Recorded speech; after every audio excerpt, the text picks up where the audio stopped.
This week on Capitol Journal, we're covering the week that was in Alabama government and politics.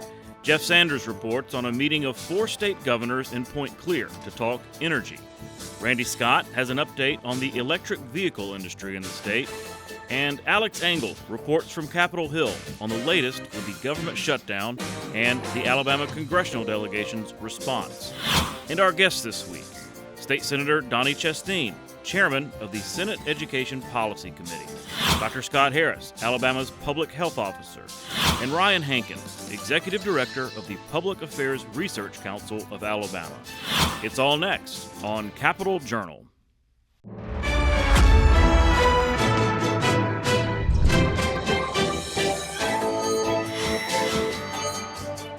From our State House studio in Montgomery, I'm Todd Stacy. Welcome to Capitol Journal.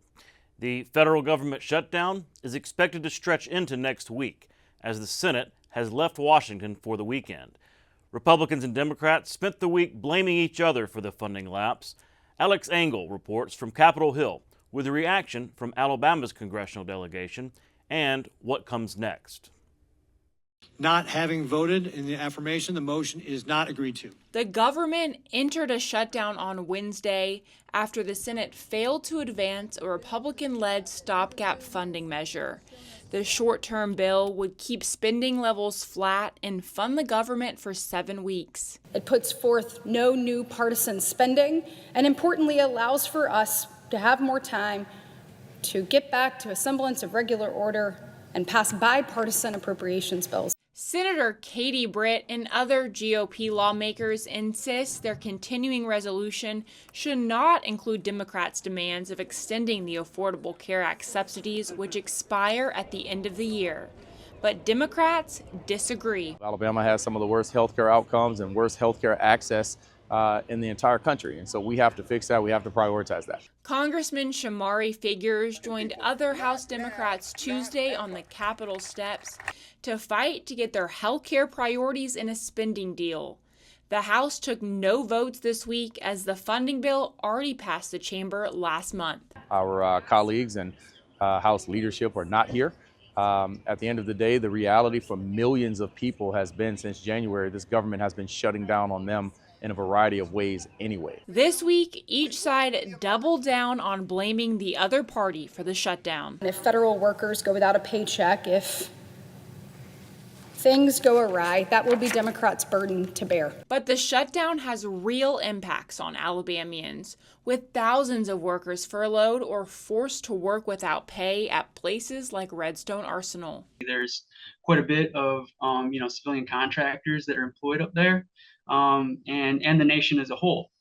So when that happens, that can have potentially some, sizable negative macroeconomic consequences. The House and Senate will return next week to keep working to end the shutdown. Republicans say they're open to negotiating on those ACA tax credits, but not while the government is shut down. But Democrats argue those subsidies need to be addressed now. So the two sides are still very far apart. Reporting on Capitol Hill, Alex Engel, Capitol Journal. Thank you, Alex. Back here to Montgomery. What is usually a pretty uneventful meeting turned dramatic this week when the Legislative Council met here in the State House. The issue at hand was a proposed rule for deer hunting with dogs. 6 landowners around Talladega National Forest ask Alabama lawmakers for assistance in keeping hunting dogs off their property during deer season. After more than an hour of spirited debate, the Legislative Council moved to ban the so-called dog hunters from allowing their animals to roam onto private property without permission. Before the vote, one legislative leader said he didn't want to get sideways with the hunters because of threats they've made to him in the past. Ladies and gentlemen, I'm going to warn you. You do not want to deal with dog hunting days. The last time we did this, the dog hunters pulled me aside and told me in no uncertain terms, if I did not vote with them, they would burn down my house and they would burn my timber down. That they had all the time in the world to burn my stuff up. So I want you to know what you're dealing with before you cast this vote. That's the reason why I'm not voting for this regulation, because I cannot jeopardize what I own over dog hunting a deer. That, Well, you're not Mr. Chairman, recognized. Mr. Chairman, Yes, Senator. I would have to say I don't fear man, but I do try to treat people the way I want to be treated. And if I was threatened before by the gun owners that I wouldn't get reelected. So if that's what they want to try to do, then bring it on, just like I said then. You don't own a place in But the they don't country? tell me how to vote. Nobody threatens me Well, to vote one way or another. All right, I'm going to Chair- vote my heart. I want to come out clearly against this rule. I do not want the dog hunters burning my stuff down. I'm going to stand with the people that threaten me. Let me threaten you. Now, can we move? Yeah. Having voted on the prevailing side, I move to reconsider. We get threatened all the time, but that's our land that we pay for. Hey, look, they threaten me too. All right? Sir, Calm down, gentlemen. I'm the chairman of this committee. You want me to have you removed? Thank you. All right, we have a motion to reconsider. Clerk will call the roll. I do it. All in favor of reconsidering, say aye. All opposed? No. Ayes have it. Alabama leaders and physicians gathered in Birmingham this week to celebrate a new maternal health care law that took effect on October 1st. The law creates what's called presumptive Medicaid eligibility. It lets doctors begin caring for low-income pregnant women immediately without waiting to confirm their eligibility. Medicaid will cover outpatient visits for up to 60 days while an application is still being processed.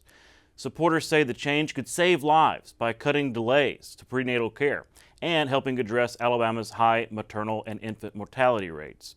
They also called it a bipartisan success, with lawmakers from both parties working together to improve health outcomes for moms and babies. Alabama has a high infant mortality rate. We know that a lot of the deaths, in particular when it comes down to women and even the children, could have been avoided had we done early intervention. Presumptive eligibility is one of those tools that removes those barriers to the eligibility so that proper diagnosis at an early stage can be made. The health of our mamas and babies is just one of the most important, maybe the most important thing we can do to raise Alabama up. And I'm committed. This is a first step. It's a big step.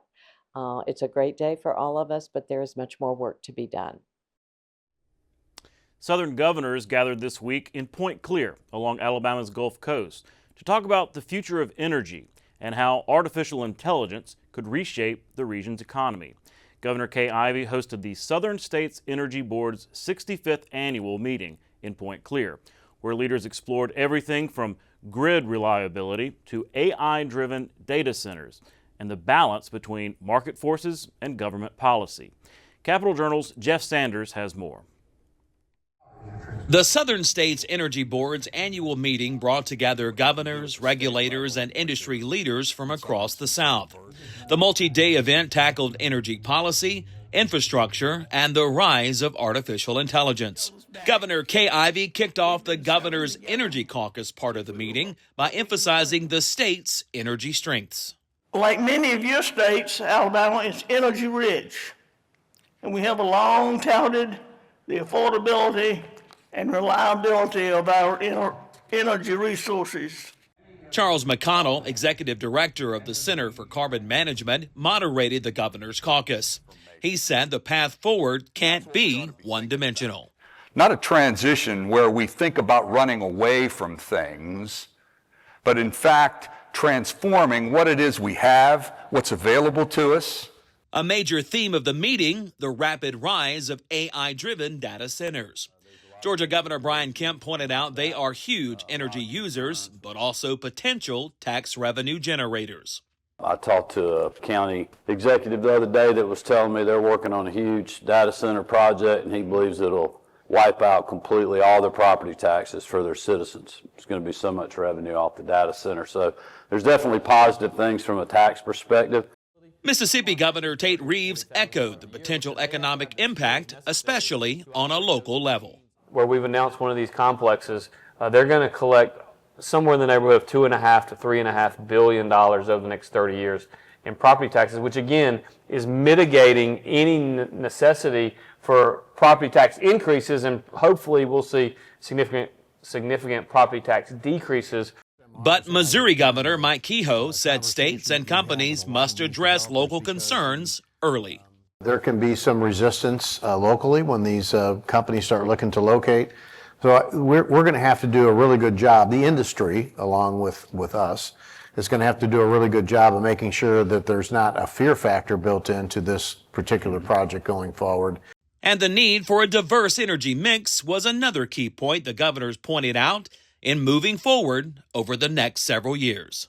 Electricity generation is powered by a balanced mix of natural gas, nuclear, hydroelectric, and a growing share of solar power. And when it comes to all this talk about artificial intelligence investments, the governors say it has to be more than just about talk. It has to be about long-term strategic planning to make sure the South is ready for the decades to come. Reporting from the State House in Montgomery, I'm Jeff Sanders for Capitol Journal. Thank you, Jeff. A federal tax incentive program designed to promote electric vehicles came to an end this week. With Alabama automakers focusing more on EVs in recent years, there are now questions about what the future of the market looks like. Capitol Journal's Randy Scott reports. Cars are everywhere, but take a closer look. Not all cars are the same. You have your traditional gas-powered cars, and then you have your electric vehicles, or EVs. Some citizens have done their homework on these different modes of transportation. We are big EV owners and don't plan on turning back. Montgomery native Kenneth Wilson is home visiting relatives. He and his family make their choice very obvious. We like them a lot. We are a big technology, environmentally forward thinking family. So, I just think this is the way to go for human civilization. Michael Staley agrees. He's president of the Alabama Clean Fuels Coalition. A clean environment is what they work toward every day, and he says electric vehicles are helping. A period of record sales of electric vehicles. There's incentives that have really led a lot of people to the dealership, and EVs being there has made them buy one after they realize how much fun it is to drive an EV and how much you can actually save on the operating costs. That appeal towards EVs is about to get tested. A federal program giving those who buy these cars and trucks a tax break ends at the end of September. Many changes have taken place over the past couple of years when it comes to electric vehicles, mostly in infrastructure. Things like charging stations are now showing up in areas around town where they weren't before. There's another change coming down from Washington, D.C., and it deals with incentives used to entice people to buy EVs. Those who support electric vehicles say whether or not that incentives package goes away, EVs are here to stay. I saw a figure a few months ago where in California and some other states, in July and August, 130,000 electric vehicles were sold. That's a nice chunk. Now, of course, many people were taking advantage of good deals on these vehicles because the tax incentive, which expires September 30th, was an incentive for them to go ahead and make the purchase. That was $7,500 off the purchase price of the car to encourage the switch to EV vehicles. Greg Morrison is the executive producer for the online car magazine BumperToBumperTV.com. He says there's no guarantee the federal tax credit program for EVs will survive, but this story is far from over. That would probably take an act of Congress and some political will that I don't know really exists at this moment. But that could change. What is happening, some states have been considering only replacing the federal tax credit with a state tax credit. In Montgomery, Randy Scott, Capital Journal. Thank you, Randy. We'll be right back with this week's guests. Stay with us. You can watch past episodes of Capital Journal online anytime at Alabama Public Television's website, aptv.org. Click on the Online Video tab on the main page. You can also connect with Capital Journal and link to past episodes on Capital Journal's Facebook page. Senator, statesman, and U.S. Vice President William Rufus King of Dallas County served in the U.S. Senate for more than 30 years. In 1852, King was elected vice president on the ticket with Franklin Pierce. While recovering from illness in Cuba, King became the only member of the U.S. executive branch to ever have been sworn into office on foreign soil. He passed away less than a month after being inaugurated.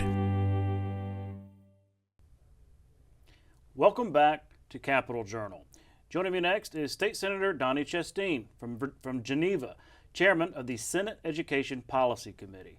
Mr. Chairman, thanks for coming on the show. Thanks for having me on, Todd. I almost said Geneva, Switzerland. I don't know what was going on with that. Well, look, I really appreciate you coming on the show. You're in town for some of these legislative meetings. People forget sometimes that y'all aren't just here during the 4 months of session, right? There are all kinds of committee meetings. Today it was Legislative Council and some other things. So y'all spend a considerable amount of time driving to Montgomery throughout the off season, if you want to say that. I don't know if there is such a thing as off season anymore. You know, right. It's a full-time, part-time job, but you know, that's fine. You know, that's what we're elected to do, and I enjoy the opportunity to represent the people that I get to represent. I do think it's important for y'all's legislative oversight role. That's what some of these meetings are, whether it's contract review or things like that. It is important for the legislature to perform its oversight role, not just during the legislative session. But it's the start, well, I guess we're a couple months into the new school year, but you sponsored the cell phone ban. Correct. Spent a couple years on this. Yeah. You talked about it's got to be bell to bell. You stood firm on that. There were kind of lots of different amendments floating around and everything. So now that it's been in place for a couple months now, what is the feedback been? Would you say that this is going well? Couldn't be happier with it. That's a fact.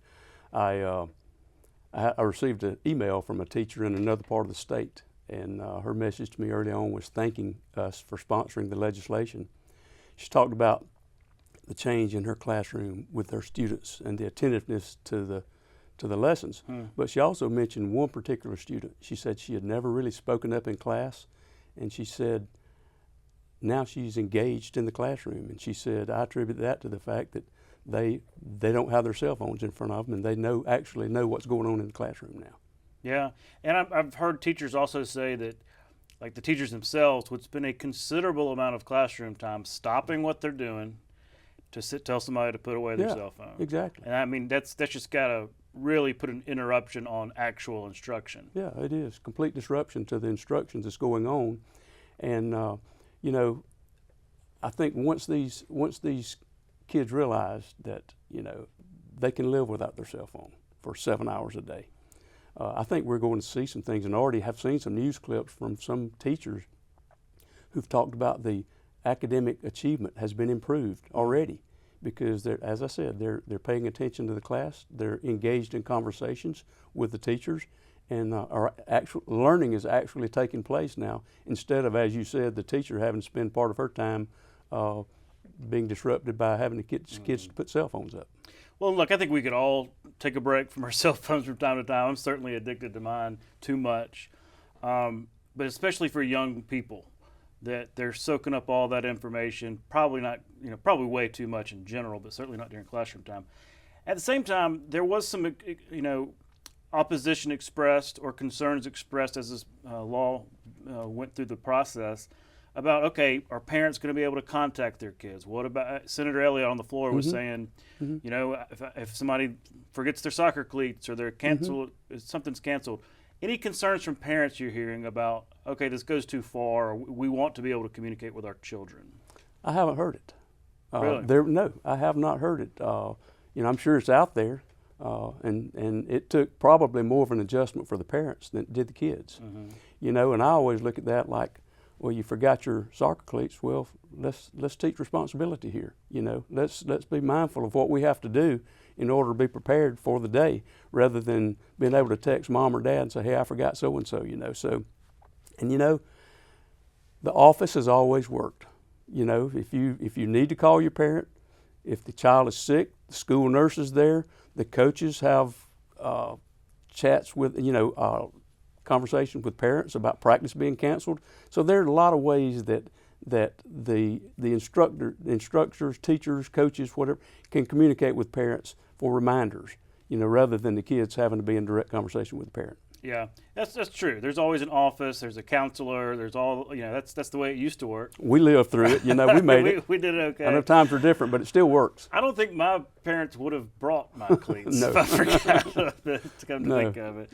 Well, that's interesting, and it's going to be interesting when we get back into session, because I'd like to hear maybe at the committee level or even on the floor from around the state what some feedback has been, because that was a monumental law. You're seeing other states do it too. Right.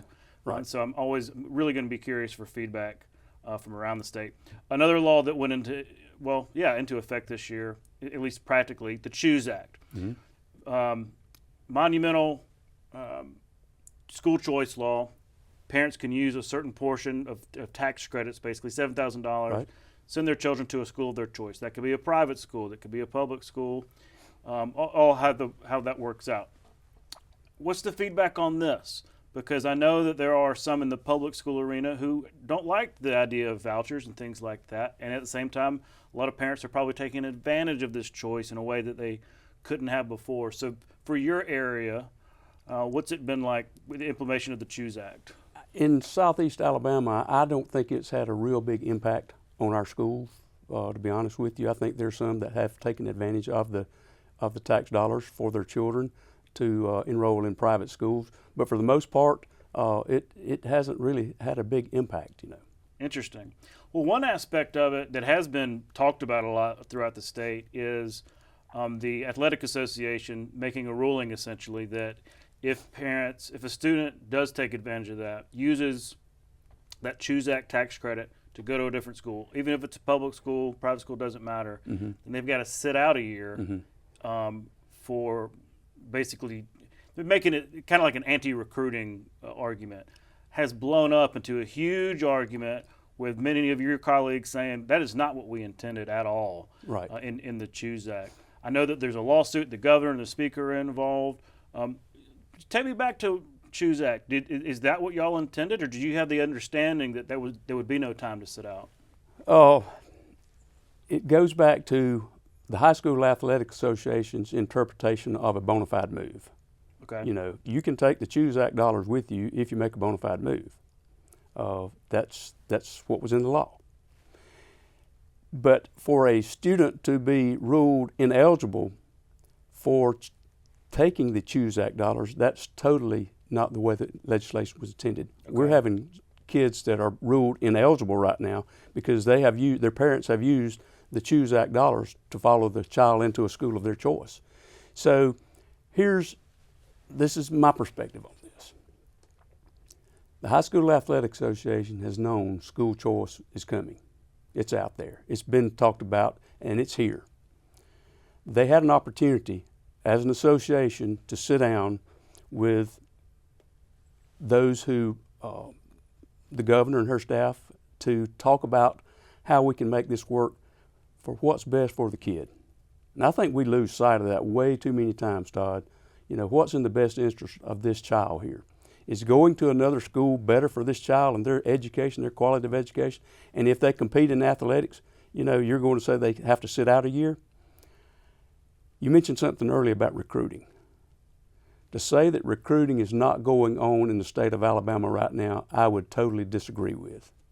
It's already there. It's there. Yeah. So the fact that now you're going to say they're recruiting, well, where have they been for the last several years on these schools that have built these incredible high school programs?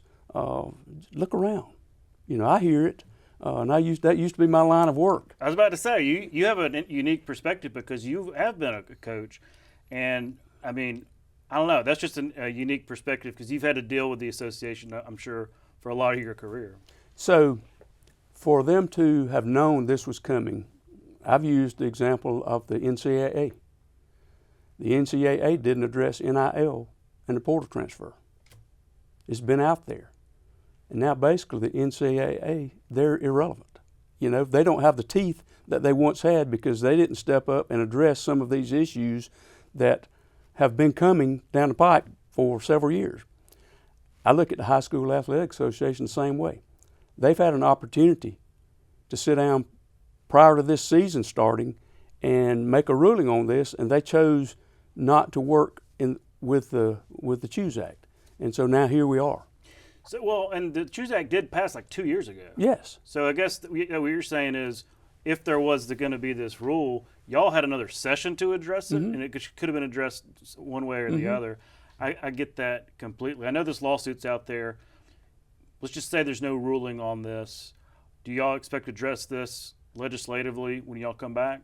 I don't know anything specifically, but there's a lot of talk right now about legislation coming. And as I said a minute ago, the High School Athletic Association had a chance to have a seat at the table and work with us for the best interest of these students, and that didn't happen. So I think we're going to have to take a look at it this session. Well, let's look at what else might come up this legislative session. It's going to be one of those shortened sessions, right? Starts early, probably ends a little early because it is an election year. But it was interesting. Your committee, Education Policy, was pretty busy last session. Lots of bills coming through. Certainly a lot busier than it had been. Lots of different issues. Yeah. You said at the end, I think it was y'all's last committee meeting of the session, because y'all had to deal with a lot of these bills, that, hey, when we come back, we want to deal with academic issues. We want to deal with policies that help math, reading, science, things like that, not necessarily social issues. Do you expect, you can't wave a magic wand and do away with all that, but that was an interesting statement from you ending the session last year. Well, and I felt very strongly about that because, we're there for education policy. What's in the best interest for the students and the teachers that teach these students? And I felt like we got away from that. We dealt with a lot more social issues than I would like for my committee to have to deal with.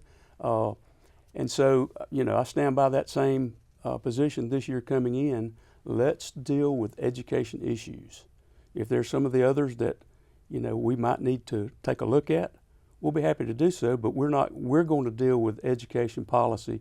I think that's our primary role. Mm-hmm. Well, we will be looking forward to it. It'll be here before we know it. 3.5 months away, something like that. So hope you'll come back and share more with us. Otherwise, we'll see you in January. Thanks, Todd. Thanks for having me on. We'll be right back. Alabama Public Television is your place for quality educational services. Free professional development for educators and child care providers. Access to free curriculum-aligned videos, lesson plans, and instructional resources with PBS Learning Media. And all the PBS Kids programs parents know and trust. Learn something new every day with Alabama Public Television. Visit us at aptv.org/education to learn more. You're watching Alabama Public Television, celebrating 70 years of service to Alabama.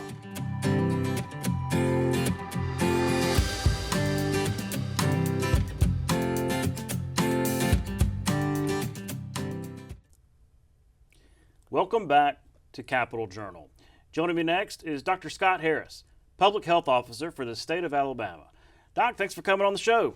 Thanks for having me, Todd. Good to see you. It's always good to have you on. You're a trusted voice for healthcare in the state, for medicine. We've got a lot of questions about that going on. And I know that last time you were on, we talked about you being the chairman of your colleagues group, right? Every state has a public health officer, and you've been the chairman of that group or president or whatever it is. You're coming off of that chairmanship. Yeah. What's that been like? It's been quite an interesting year. So the organization is called the Association of State and Territory Health Officials. So it's the states and D.C. and U.S. territories and freely associated states. There's about 59 total. And it's the people who have my job in all these other jurisdictions. It's really been an interesting year, as you know, in public health anyway. Sure. But this is a nonpartisan group. We all, work for, governors and legislatures and others that are, partisan to whatever degree. But our group has actually been really interesting. It's been really instructive for me. We've just tried to stay on the page of keeping people safe and healthy. There's a lot of noise out there, and there's a lot of partisan politics going on. But it's really been a great year. It's been a wonderful experience for me. Yeah, it's cool to see Alabama leaders like Dr. Mackey. He was the same way with the state superintendents or school leaders. It's cool to see Alabama taking a leading role in all that. And you're right, politics and medicine don't mix very well. Yeah, no, not and well at all. That's what's going on. So, all right, we'll start there. We are currently in this government shutdown. Mostly people think about that as impacting D.C. and D.C. kind of agencies. But you lead a public health agency that relies on a lot of federal money, runs programs relying on some of that and coordinated through the federal government. So how is the shutdown affecting the Alabama Department of Public Health? Yeah, it has a big impact on us. We are mostly federally funded at ADPH, and that's true for all state health departments around the country. All state health departments are mostly federally funded. We get about 2/3 of our money from federal grants, mostly through CDC. And then another, 25% or so comes from billing Medicaid and Medicare, which are, at least partially, predominantly federally funded. So really close to 90% of our revenue comes from federal sources. So when there's a government shutdown, it affects a lot of our programs. Many of the programs are considered essential, and so they do keep running, but some of them are not. And the one that is really the most challenging for us to manage right now is the WIC program, Women's Infants Children. The WIC program is a program that allows low-income pregnant women and moms and their babies to buy food. We provide vouchers that add up to about $120 million a year that goes straight to Alabama grocery stores, Alabama retailers. And that funding ended on October 1st. And so we've got a couple of weeks of carry forward money we can spend, a couple of weeks worth, so we can keep allowing moms and babies to get that food. But it's after that, there's no solution that we know of. So if the shutdown goes longer than that, it's going to be difficult. Yeah, that's what I hear about a lot of things. Like we can stomach some, we can plan for some, but if it gets to be a month or longer than that, some real pain being experienced. And we'll talk more about that as it goes forward. But I'm thinking about funding, because y'all already had to deal with this rescission situation, or basically just huge cuts, the Doge situation, maybe that's more appropriate, where, almost a couple $100 million impacted at ADPH. What is the latest on that? Has any of that been restored, or is there any hope to have it restored? No, that money is gone as far as we know. So that happened at the very end of March, 1st of April. There were clawbacks on 3 particularly large federal grants that we already had in place, that we had contracts for. This was money that we expected to have for another year and a half, and we were already pushing this out to many people in the community who were doing the frontline public health work, a lot of nonprofits and hospitals and healthcare providers.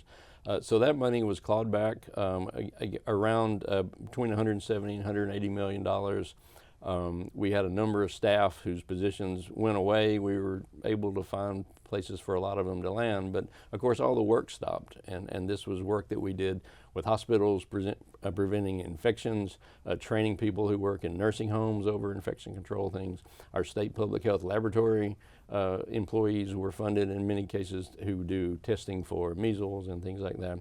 So about 22 states and D.C. actually sued HHS for that. They received an injunction that allowed that funding to get restored. So about half the states got that money back, but our state was not part of that. So we've not received any funding since that time. Is it a case that could go to the Supreme Court and maybe ultimately be resolved? That would be my understanding. I'm certainly not the expert on how those things progress legally, but I think that's exactly right. I think a judge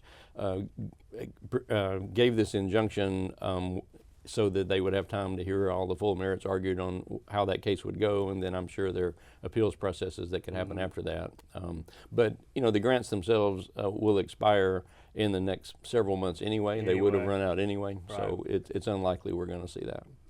Well, part of the One Big Beautiful Bill Act, they're calling it the Working Families Tax Cut Act or something like that now, included this $50 billion rural health fund. Alabama's portion of that looks like it's about $500 million. That's a big deal. I know that the governor has this task force. I talked to Representative Daniels about it. He's a part of it. You're a part of it. I would expect a leading voice in that. How do you go about divvying up $500 million in a pretty quick fashion to hospitals, nursing homes, and the focus is on rural, right? Because this is supposed to make up for the deficiencies in the funding there. Yeah, that's right. So that H.R. 1, the appropriation bill that you mentioned, we removed a lot of money from Medicaid around the country, not as much from Alabama as from the expansion states. But in order to try to make up for some of that, a total of $50 billion were appropriated for this program. So the program is a 5-year program, so potentially up to $1 billion per state. If our application is approved, then Alabama is eligible for $100 million a year for 5 years, and then depending on the strength of the application, perhaps up to an additional $100 million per year. So as much as $200 million per year for a 5-year period. It is intended to shore up healthcare in rural areas. There's a lot of language in there about paying rural providers, which would be hospitals and physicians and other medical providers, EMS, emergency medical services. There's a lot of information in there about workforce development, recruitment and retention of medical professionals. There's a lot in there about technology and innovation. Not clear exactly what they intend, but clearly they're looking for people to be innovative and come up with technological solutions that may help some of that. Think maybe telehealth, for example, or things in that vein. So there's a lot we don't know. The Rural Health Transformation Program in our state is of course under the authority of the governor. It's being run by the State Health Planning and Development Agency, SHPDA. Emily Marsal has done a wonderful job with that. We really appreciate being involved with that. She's really shown great leadership on that.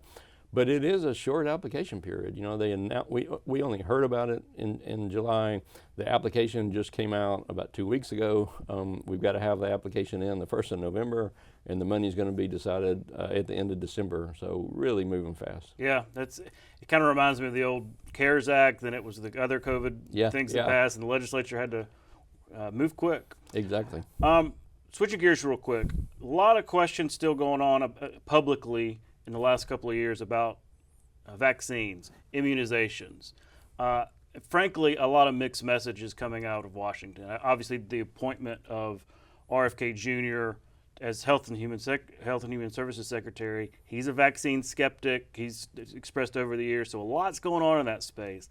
Has anything changed as it pertains to Alabama in terms of immunizations? You mentioned measles a minute ago. In terms of the guidance that y'all are offering residents here? No, nothing has changed.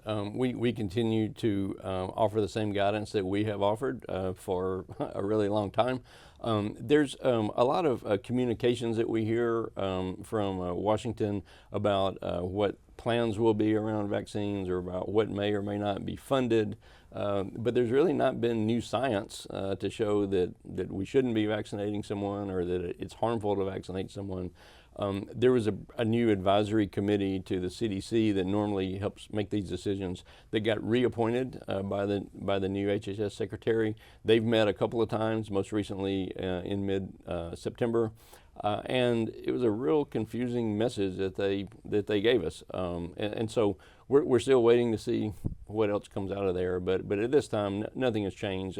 In Alabama, we actually aren't required to follow exactly what ACIP says on these things. And we often take our lead from them and follow them. But ultimately, the authority for school vaccine requirements, for example, resides with my governing board, with the State Committee of Public Health. And so what ACIP does is very important, and we follow that very closely, but it's not actually something that would require us to change things in Alabama. I see. Well, I have to also ask you, speaking of RFK, this whole Tylenol situation. I mean, that was a pretty shocking press conference, whatever you want to call it, where they come out and say, you know, basically if you're pregnant, you take Tylenol, you're at risk for an autistic child. Is that, I mean, you're a physician, you lead a state health agency. Is that the same? You have the same view? I would say I was very surprised to hear that. That was not something I was expecting to hear. You know, I really can't imagine what it's like if you're a parent who's dealing with autism in a child. That's got to be a really difficult situation. I've been blessed not to have that situation personally. So I'm sure you ask a lot of questions and wonder if there's anything you could have done or something that should have been done differently. I have not heard before that Tylenol was linked to that. I've not seen new studies or new science that would change that. You know, even the day after that press conference, I noticed the vice president himself and others at HHS were walking that back just a little bit, it seemed like.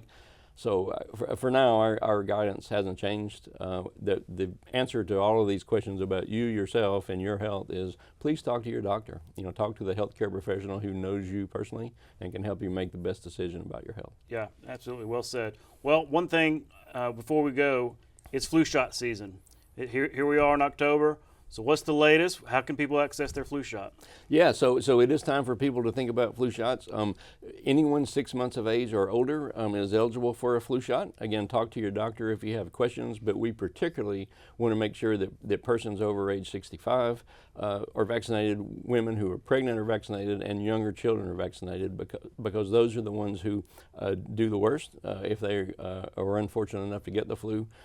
It is always time to do it whenever you think about it in the fall, but certainly by the 1st of October, we want you to be doing it. I got mine this week. Hopefully things are going to go well, but we would encourage everybody to go out to your doctor's office, to drugstore near you, lots of places you can get those. Absolutely. Well, Doc, I really appreciate your time. I hate we're out of time. We could have talked for a lot longer, but look forward to having you back. But thank you for your advice. Great. Thanks, Todd. Thanks for having me. We'll be right back. The Cahaba lily, named for the Cahaba River, is an aquatic plant native to the major river systems of Alabama, Georgia, and South Carolina. In Alabama, its best-known natural habitat is the shoals of the Cahaba River. The lily is known for the striking beauty of its 3-inch wide white flowers. Each flower's 6 petals surround a thin corona, which connects the lower portions of the stamens. The lily's scientific name, Hymenocallis coronaria, translated as beautiful crown-like membrane, accurately depicts these characteristics. The lily requires a very specialized habitat of swift-flowing water over rocks and an open canopy. The plant's bulbs and seeds spend the winter buried in the rocky riverbed. Leaves begin to emerge above the waterline in mid-April. Flowering commences in mid-May, reaching its peak in late May and early June. The showy flowers attract a variety of pollinators as well as large numbers of canoers and kayakers during the spring blooming period. Welcome back to Capitol Journal. Joining me next is Ryan Hankins, Executive Director of PARCA, the Public Affairs Research Council of Alabama. Ryan, thanks for coming on the show. Thank you, Todd. It's been a while since we visited. Can you remind our audience about PARCA and its role here in the state? Sure. Well, PARCA is the state's oldest and trusted policy research and data analysis organization. Our focus is yes, nonpartisan, but I think more importantly, non-ideological policy research, data analysis, evaluation to really inform our state and local leaders and help them make the best decisions they can for the people of Alabama. Data is so important, not just the basic top lines, but the analysis that goes into it. That's why y'all are so valuable. I was looking into some of your latest reports. This is from August, kind of really digging into the ACAP scores. That is the education scores, the test that all of our education, our school children take. Some real improvement in reading. Yes. Some improvement in math. Yes. Reading really stands out, though, that English language arts category over the years, and it's looking at proficiency. Talk about what y'all found and what the data can inform us. Certainly. It's probably important to step a little back in time to maybe almost 15 years ago now, when Alabama was, our 3rd and 4th graders were showing reading proficiency at about the national average. And in fact, one year we actually just barely eclipsed the national average. We were doing good work teaching reading. The Reading Initiative. The Reading Initiative, ARI, and those things. And then for a number of reasons, we basically unwound what we were doing, and what we saw was those reading scores dropped precipitously to 49th, 50th in the country. The Literacy Act, which most of your viewers I'm sure are aware of, was adopted in 2019 that set that as a requirement or expectation that all third graders meet proficiency by the end of third grade or be possibly subject to retention, to repeating third grade. So that act has been in place now for 6 years. It's taken a good long time to really get working and moving forward, and what we see is it seems to be working. To your point, our literacy scores have gone up year over year across every subpopulation essentially.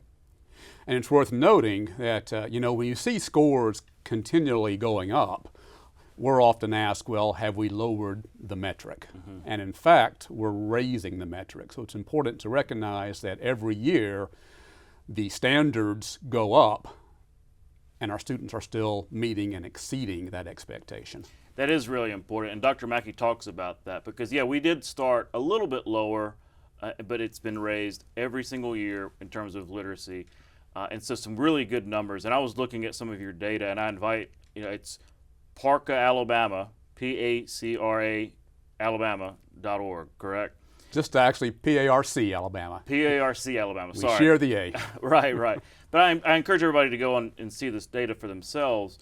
But like grade over grade, I mean, the third graders that were in third grade in 2023 are now fifth graders, and their scores are improving. So they're improving as they go. So I think that's really interesting. Math is also improving, but at a slower clip, but that's probably because that Numeracy Act law is a little newer. The Numeracy Act law is newer. It is designed similarly to the Literacy Act with numeracy coaches to support teachers and a lot of the same implementation design of that act, but it has not been on the ground as long. So we're seeing some of the same early growing pains in numeracy that we saw in literacy. But I will point out that you're right, that year over year improvement is showing. And the growth in literacy will have a positive effect on math. By fifth grade, so much of your math requires not just numeracy skills, but literacy skills. So students that read poorly are usually poor math students. So we anticipate as literacy improves, that will also contribute to the improvements in numeracy. And those will continue on into the student's entire career. Yeah, they talk about learning to read and then reading to learn. Exactly. Which is really interesting. Well, there's also been a focus at the state level on especially troubled schools. Yes. The turnaround initiative that the governor has talked about. Yes. What have y'all seen from some of those districts, Wilcox County specifically? Right. So this goes back to the Literacy Act. Part of the Literacy Act was a significant and intentional investment in schools that had higher concentrations of low-income students or higher shares of students falling below benchmark. Now, what we have seen is those very schools are the ones that have had the most improvement. So my colleague Thomas Spencer paid a visit to Wilcox County a few weeks ago. That system, I believe, has 91% of their students that qualify for free lunch. And by the end of the summer, 100% of their students, so the third graders, were meeting reading proficiency. We saw high improvements in Selma, in Lowndes County. 36 schools around the state that had high levels of low-income students saw some of the most impressive growth in third grade literacy rates. Wow. Which shows a couple of things. One, it shows that not overinvestment, but extra investment in those schools is paying off. And it would be risky to wind that back because there will be a new crop of third graders next year and the next.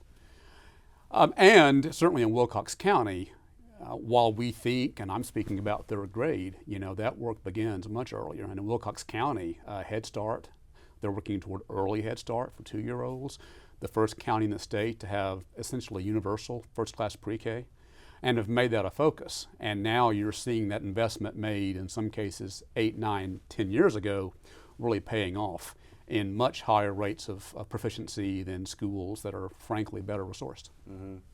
I know it's tough to put all of this into an elevator pitch, but what would some of this data on education scores, what would your takeaway be for the legislature? What would your message be from all this data to the legislature, other policymakers in the state? What's the takeaway?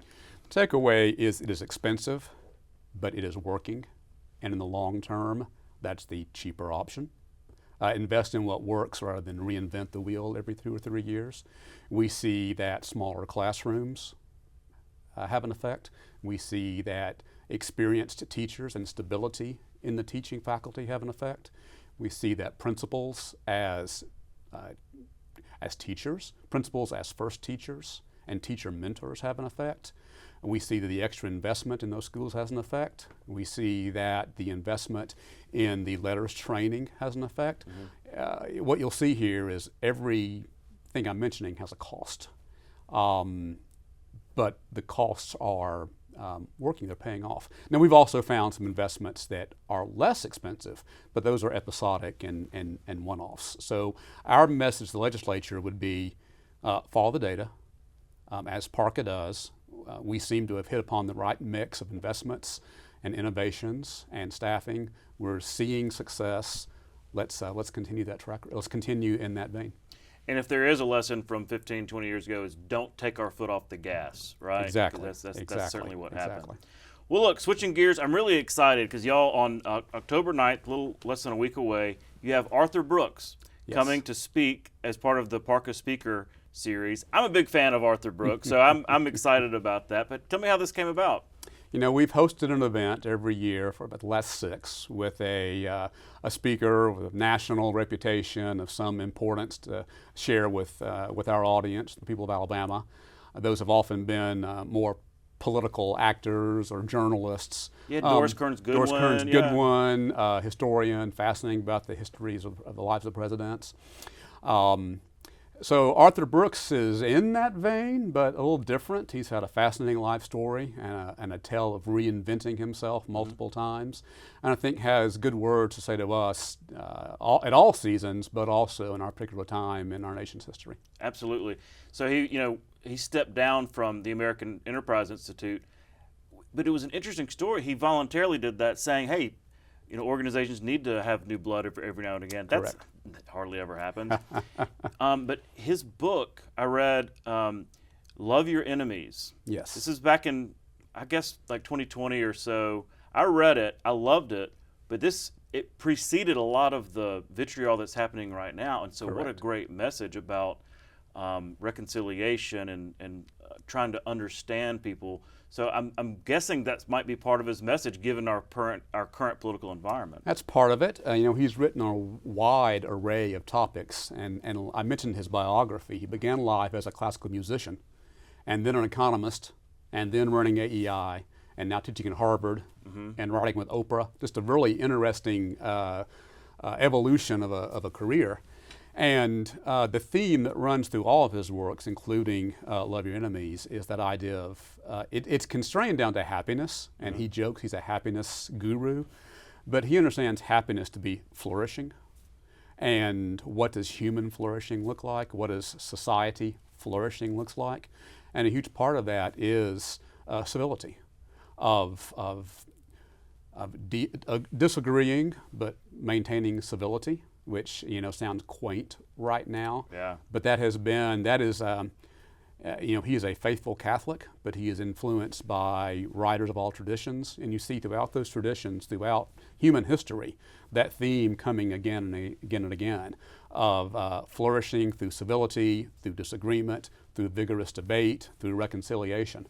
And I think he is reminding us of what we know to be true, and what I think we'll see return, maybe not soon, but in due time. An excellent message. How can folks, are there still tickets available? Still tickets available. This is next Thursday evening, October 9th at Red Mountain Theater in Birmingham.